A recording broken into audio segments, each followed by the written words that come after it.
ચલો ભાઈ, આજે આપણે ધોરણ 1, 2 ની અંદર સરસ મજાનું TLM શબ્દ વાચન TLM બનાવશું. તો પહેલા આપણે ક વત્તા ઓ બરાબર ક. ક સાથે શું બોલાય છે?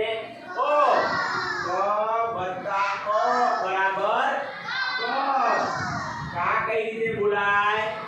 ક વત્તા આ બરાબર કા.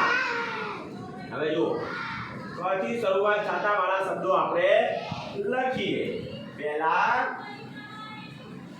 પહેલો શબ્દ છે કાકા. બીજો શબ્દ છે દાદા.